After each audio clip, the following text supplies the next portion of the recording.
यदि आप क्लास 12 में हैं और आपको बोर्ड एग्ज़ाम 2027 देना है तो यह वीडियो आपके लिए सबसे ज़्यादा महत्वपूर्ण है। मेरे प्यारे बच्चों, इंग्लिश की 3 मोस्ट इम्पॉर्टेंट सेंट्रल आइडिया आपको बताने वाले हैं जो आपके बोर्ड एग्ज़ाम में 100% पूछी जाएंगी। मैंने बहुत ही सरल एवं आसान शब्दों में लिखा है, तो आप लोग वीडियो को पूरा अंत तक देखिएगा। मेरी गारंटी है कि आपके बोर्ड एग्ज़ाम में यही सेंट्रल आइडिया पूछी जाएंगी। तो चलिए वीडियो को शुरू करते हैं। सभी लोग वीडियो को लाइक करेंगे, चैनल पर नए होंगे चैनल को सब्सक्राइब करेंगे, शेयर करेंगे। पहली मोस्ट इंपॉर्टेंट सेंट्रल आइडिया है मेरे प्यारे बच्चों, माई मदर एट 66, यानी मेरी माता 60 वर्ष की। चलिए इसको पढ़ते हैं। The poem my mother at 66 is composed by Kamala Das. My mother at 66 कविता कमला दास के द्वारा रचित है। The poem my mother at 66 is composed by Kamala Das. My mother at 66 कविता कमला दास के द्वारा रचित है। This poem shows the fear of losing her mother of poetess. यह कविता कवयित्री को अपनी माँ को खोने का डर दिखाती है। This poem shows the fear of losing her mother of poetess. यह कविता कवयित्री को अपनी माँ को खोने का डर दिखाती है। हर मदर उनकी माता, इज हैं in the last stage of her life. उनकी माता जीवन के अंतिम पड़ाव पर हैं। उनकी माता जीवन के अंतिम स्टेज पर हैं। Her mother is in the last stage of her life. उनकी माता जीवन के अंतिम स्टेज पर हैं, अंतिम पड़ाव पर हैं। सो अतः द पोएटेस फील्स, कवयित्री महसूस करती है, that her mother will pass away soon, कि उनकी माता जल्द ही गुजर जाएंगी। अतः कवयित्री महसूस करती है कि उनकी माता जल्द ही गुजर जाएंगी। मेरे प्यारे बच्चों, यदि आपको इसका पीडीएफ चाहिए तो डिस्क्रिप्शन में टेलीग्राम की लिंक मिल जाएगी, वहाँ से टेलीग्राम ज्वाइन करेंगे, आपको पीडीएफ मिल जाएगा। ठीक है। सो द पोएटेस, अतः कवयित्री फील्स महसूस करती है, that her mother will pass away soon, कि उनकी माता जल्द ही गुजर जाएंगी। Poetess get scared of this thought. कवयित्री इस विचार से बहुत ज़्यादा डर जाती है। Poetess get scared of this thought. कवयित्री इन विचारों से बहुत ज़्यादा डर जाती है। To come out of the thought, वह जल्द ही इन विचारों से बाहर आती है। वह जल्द ही इन विचारों से बाहर आती है।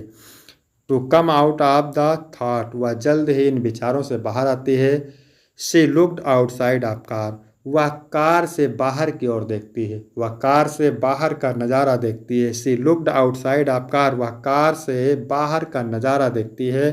The world outside was full of Joy activity, यानी बाहर का जो संसार है वह आनंद और क्रियाकलाप से भरा हुआ है। The world outside was full of Joy activity, बाहर का जो संसार है वह आनंद और क्रियाकलाप से भरा हुआ है। सी यंग ट्रीज, युवा पेड़, seemed running fast and children looked very happy. जो युवा पेड़ हैं तेजी से बढ़ते हुए दिखाई दे रहे हैं। The young trees seemed running fast and children looked very happy. युवा पेड़ तेजी से बढ़ते हुए यानी दौड़ते हुए दिखाई दे रहे थे और बच्चे प्रसन्न दिखाई दे रहे थे। And children looked very happy, और बच्चे प्रसन्न दिखाई दे रहे थे। एट एयरपोर्ट, एयरपोर्ट पर पहुंचकर। She looked again at her mother, कवयित्री एयरपोर्ट पर पहुंचकर वह फिर से अपनी माता को देखती है। एट एयरपोर्ट पर पहुंचकर शी मतलब वह अर्थात कवयित्री, looked again at her mother, पुनः अपनी माता की ओर देखती है। एयरपोर्ट पर पहुंचकर वह फिर से अपनी माता को देखती है। She felt pain to look at the colourless and pale face of her mother. वह फेल्ट माने महसूस करती है, वह अपनी माता के बेरंग, वह कलरलेस का मतलब क्या होता है, बेरंग, और पेल फेस का मतलब पीले पड़े चेहरे को देखकर दर्द महसूस करती है।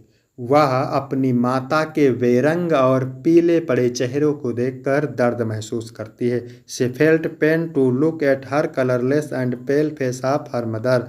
वह अपनी माता के पीले पड़े चेहरों को देखकर दर्द महसूस करती है, बट हाइडिंग हर टीयर्स, किंतु आंसुओं को छुपाते हुए। कवित्री कहती है, द पोएटेस सेड, कवित्री कहती है, सी यू सून अम्मा, हम जल्द मिलेंगे, हम जल्द मिलेंगे। सी यू सून अम्मा, हम जल्द मिलेंगे। ठीक है, तो ये मोस्ट इंपॉर्टेंट था मेरे प्यारे बच्चों, इसको आप जरूर तैयार करेंगे। दूसरा मोस्ट इंपॉर्टेंट है मेरे प्यारे बच्चों, कीपिंग क्वाइट, यानी शांत रहना। इसको भी पढ़ लेते हैं मेरे प्यारे बच्चों। ठीक है, इन तीनों को आप जरूर तैयार करके जाएंगे, 100% आपके बोर्ड एग्जाम में पूछे जाएंगे। The poem keeping quiet is composed by Pablo Neruda. Keeping quiet कविता पाब्लो नेरूडा के द्वारा रचित है। The poem keeping quiet is composed by Pablo Neruda. Keeping quiet कविता पाब्लो नेरूडा के द्वारा रचित है। It is very simple poem, यह बहुत ही सरल कविता है, यह बहुत ही साधारण कविता है। आगे देखते हैं, पोएट सेज, कवि कहता है, that our life is hasty and without direction. कवि कहता है कि हमारा जीवन भागदौड़ और दिशाहीन हो गया है। पोएट सेज, कवि कहता है, डैट आवर लाइफ, हमारा जीवन, is hasty and without direction, भागदौड़ और दिशाहीन हो गया है। द पोएट आस्क, कवि कहते हैं, अस, हमें, टू स्टॉप, बंद कर देना चाहिए, वार्स, युद्ध, हेट, घृणा, पॉल्यूशन, प्रदूषण, किलिंग ऑफ एनिमल्स, जानवरों की हत्या, एंड और हंटिंग आवर सेल्फ, अपने आप को नुकसान पहुंचाना, अपने आप को क्षति पहुंचाना। कवि कहते हैं कि हमें युद्ध, घृणा, प्रदूषण, जानवरों की हत्या बंद कर देनी चाहिए। The poet ask us to stop wars, hate, pollution, killing of animals and hunting our self. कवि कहते हैं कि हमें युद्ध, घृणा, प्रदूषण और जानवरों की हत्या और अपने आप को क्षति पहुंचाना बंद कर देना चाहिए।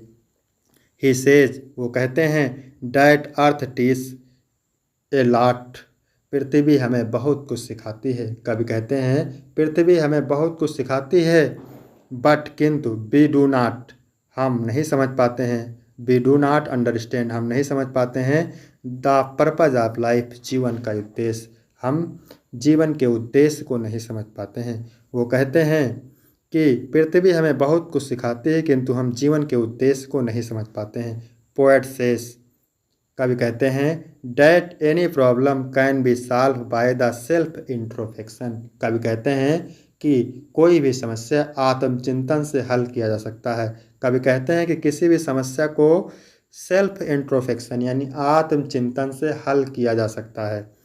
We can resume activities the right direction, हम अपने क्रियाकलाप को सही दिशा में फिर से शुरू कर सकते हैं। वी कैन, कर सकते हैं, resume activities the right direction, हम फिर से क्रियाकलाप को सही दिशा में फिर से शुरू कर सकते हैं। ठीक है, तो ये दूसरा कीपिंग क्वाइट मोस्ट इम्पॉर्टेंट है। फिर मेरे प्यारे बच्चों तीसरा है, ए थिंग ऑफ ब्यूटी। क्या है? A thing of beauty, most important है। ए थिंग ऑफ ब्यूटी, चलिए इसको भी देख लेते हैं। The poem A thing of beauty is composed bye John Keats. A thing of beauty Kavita John Keats द्वारा रचित है। The poem A thing of beauty is composed bye John Keats. A thing of beauty Kavita John Keats के द्वारा रचित है। यह कविता हमें बताती है कि सुंदर वस्तुएं हमारे जीवन में आनंद और खुशी का स्रोत होती हैं। A thing of beauty tells, a thing of beauty कविता हमें बताती है कि that the beautiful things are the source of great joy and happiness. यह कविता हमें बताती है कि सुंदर वस्तुएं हमारे जीवन में आनंद और खुशी का स्रोत होती हैं। Things of beauty never end, सुंदर चीज़ों की सुंदरता कभी खत्म नहीं होती। Therefore beautiful things are worth ट्रेजरिंग,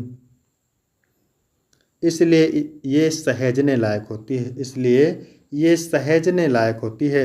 with the passing of time the sweet recollection of beauty more joyful, समय बीतने के साथ इन सुंदर यादों की मिठास और भी बढ़ जाती है।